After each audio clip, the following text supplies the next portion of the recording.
They're saying there's not going to be any food stamps next month. I depend on food stamps to live. Some people don't have it as easy. Some people don't have it as fortunate. As someone who was raised on food stamps, I'm about to cry about this. I work really hard. I have a really good job. But the economy is so hard. This is a very scary thing. People are going to do what they have to do to feed their children. I work at a food bank, and we need to talk about what happens when people don't get SNAP benefits in November. Thanks to the month-long government shutdown, the Trump administration says it will not release funding for the SNAP program, also known as food stamps, for the month of November. This is a program that 1 in 8 Americans rely on for food assistance, including lots of children. Even though there's a nearly $6 billion contingency fund just sitting there in case something like this was to happen, Trump said he's not going to use it to feed the people who have become a political football in this fight over the shutdown. You may have seen this TikToker who's become famous recently for all the wrong reasons, chomping toast while insulting recipients of food aid. Needless to say, she's gotten a bit of a response. This message is for all the people that are complaining that they're not getting their food stamps for November. What did you do with October's food stamp money? What'd you do? Looks like you're going to be going to the food pantry for your Thanksgiving meal. I know a lot of food pantries hand out turkeys for Thanksgiving. All the sides and trimmings too. Lots of food pantries. You better figure it out. I'm sick of hearing you complain, honestly. That's evil. I know if you've seen my face on this app before, you follow me, you're expecting thoughtful, nuanced commentary, and I'll get there. But my first gut reaction to that video is it's evil. The people complaining that it's getting cold outside? What'd you do with all the heat we had this summer? Did you not save any of it? Of course, low-income people being blamed for their situation in this society is nothing new. Think back to 1989, there was a book called The Undeserving Poor. What did you spend the money on, is what she says. As someone who's been on WIC and food stamps, I'm going to tell you what they spent their money on. They spent it on fucking food. They spent it on food. And they don't have any left because they ate the food. You people are out here acting like people on SNAP are getting thousands of dollars a month to spend on whatever they want. They go bowling and skydiving. I haven't been home. I haven't seen my daughter since I dropped her off at 8 o'clock this morning.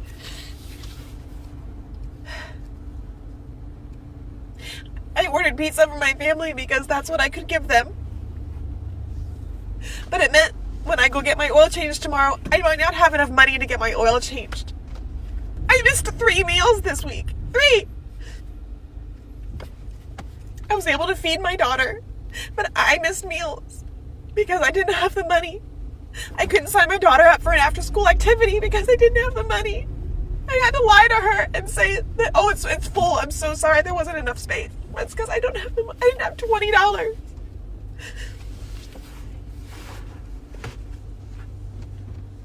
We're out here working so hard. I don't understand how people can't see that. Y'all want to make a mockery out of people who gonna lose their food stamps and can't feed their kids. It's a lot of people who work a job every day, busting their ass, working 40 hours a week, and still they qualify for food assistance. Now ask yourself, why is that? SNAP recipients receive about $187 a month, which averages out to a little more than $6 per day. And SNAP benefits are spent quickly. So while it fluctuates a bit, somewhere around 95% of all SNAP benefits are spent that same month that they were issued, spent on food, and that spending goes right back into the local economies. Is the problem really people getting food stamps?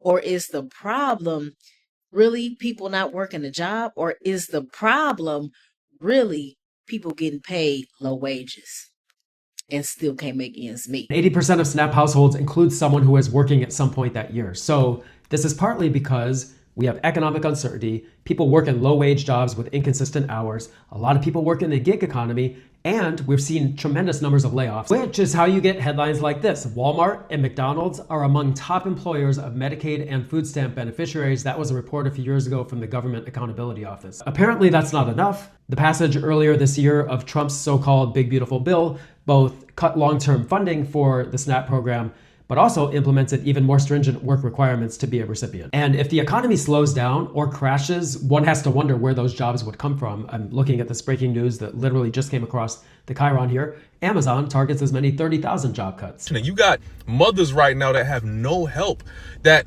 have nobody that can help them. They need the food stamps to feed kids. Like, there's people that need these food stamps. You can't just sit there and tell people, go get a job. There's more people in the world right now than there are most jobs. Like, jobs are not even hiring like that. And when they do, they're not paying like that. Nearly 80% of the beneficiaries include children, veterans, seniors, and the disabled. I'm a blue-collar worker.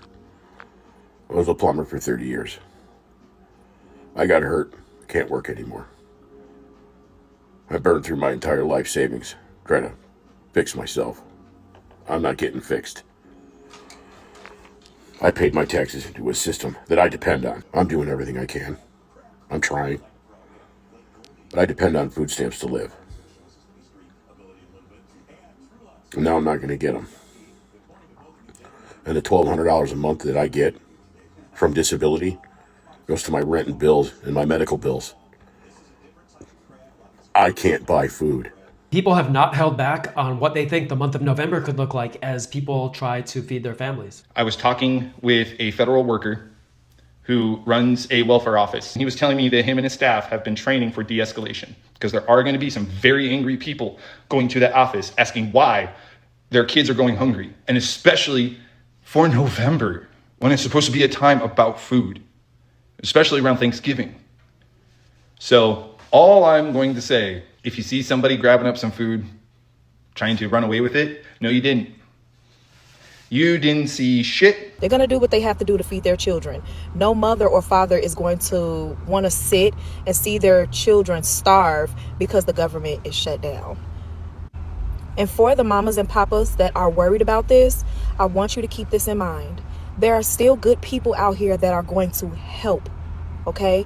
They're going to help. They're going to want to help to make sure that your children eat. So before you go into the grocery stores, or before you get to the point where you feel you have to go into the grocery stores and start taking things, please allow people to help you. They will. Okay? I know it won't be for everyone, but please keep that in mind. And blessings to you all. Do you know why I'm not concerned about the SNAP benefits being cut off in November? Because the only thing that stands between the masses and the lives of the elites is the social contract in which the masses have food. It takes about one day for an entire civilization to completely cannibalize itself when that social contract of food being available is gone.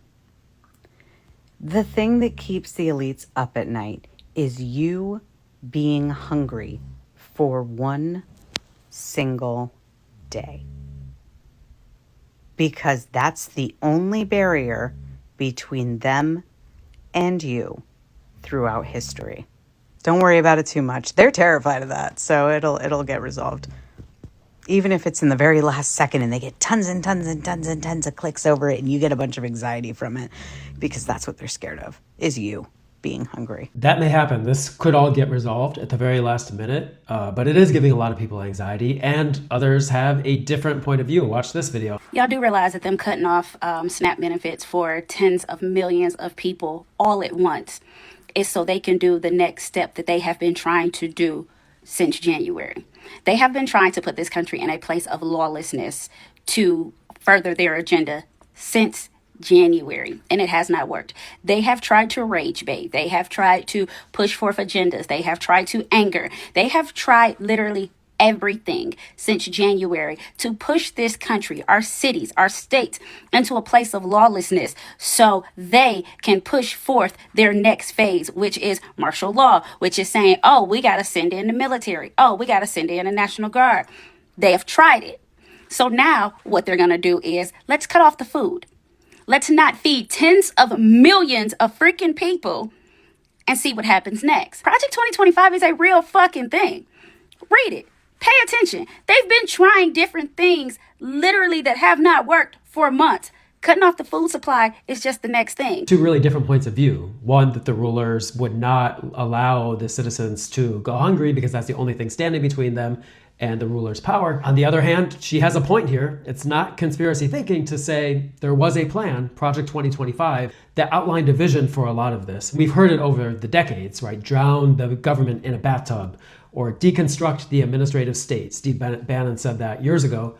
Russell Vought, the OMB director, is currently doing that to a lot of government agencies and programs. And over, we are seeing President Trump and people around him like Stephen Miller really looking for a pretext to crack down where martial law is not out of the question. I mean, we have heard them say the phrase Insurrection Act multiple times. So who knows where all this is headed? I think one thing that we can be sure of is that millions of Americans are at risk of hunger within a few days. I'm a hardworking single mother who relies on food stamps for my food because after I work and pay the bills, honey, there's nothing left for food. And you think they deserve to go hungry because you think they're lazy and taking your tax dollars. Our tax dollars are going to the fucking military and the billionaires with all their tax breaks that they get, because did you know the average working American pays more in taxes than the billionaires? And there's 902 of them in this fucking country. Yeah. I'm not taking your tax dollars. I work hard. I work and pay into it, just like you do. I pay into the shit. And, you know, I deserve to eat. I do. My baby deserves to eat. He doesn't deserve this. He was a planned baby. Single motherhood I was forced into when me and my husband separated, okay? So understand that shit. That life happens. And I don't want to rely on government assistance because it's unstable. But honey, I'm forced to, and I don't deserve to starve. There is no need for any human being on this whole planet to go hungry. We have enough resources to feed everyone on the planet. The only reason that human beings starve on this planet is because we humans have created systems that keep resources away from people who need them in order to make profit. These are the decisions that a society makes. At the same time that we are letting people go hungry in the month of Thanksgiving, we are paying $170 million for 2 private jets for Homeland Security Secretary Kristi Noem, $300 million for a ballroom for billionaires to visit the White House, a $40 billion bailout for Argentina, and $75 billion in new funding for ICE. As someone who was raised on food stamps, WIC, and food pantries, I've been very distraught about the fact that people might not get food stamps next month. I mean, clearly, I'm about to cry about this. If you can, help other people, and there's like things you want to put out for Halloween for kids, or I know in my community we have all these little like local boxes all around town to put in extra food and stuff. One of the things that really helped me as a kid, and I don't even think they do this program at my old school anymore, on Fridays they would put these little bags into our backpack for the low-income students that applied for this, and they would send us home with basically breakfast and lunch for Saturday and Sunday. They would have maybe like a granola bar, a cereal bar, those mini like cereal bowls in it. We would get the microwavable single cup mac and cheeses. They're just some ideas for anyone that can afford to help out. I work at a food bank, and we need to talk about what happens when people don't get SNAP benefits in November. The first line of defense for any crisis is a food bank. We saw it during COVID, and we'll see it in November. Food banks are already struggling financially. There is not a food bank that I am aware of that is not really struggling financially right now, because we got hit during COVID and it just keeps getting worse. The food insecurity problem is worse now than it was in COVID. We have more monthly visitors now than we did in 2020. Wow. 40% of the people who visit my food bank work full-time jobs and are just still not making it.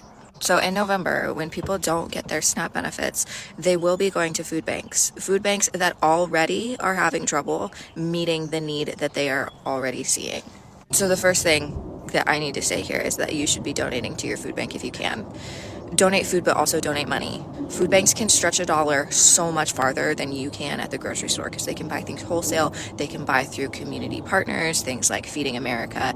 Food's cheaper for food banks. So the best thing you can do is donate money. But if you don't have money and you've got food hanging around that you're not going to eat, donate that. So we have another reason to call our members of Congress. In the meantime, I think one of the upcoming videos that I'll make will be about food pantries and food banks and how we can at least help get people the support they need in local communities when the federal government will not devote taxpayer dollars for that purpose.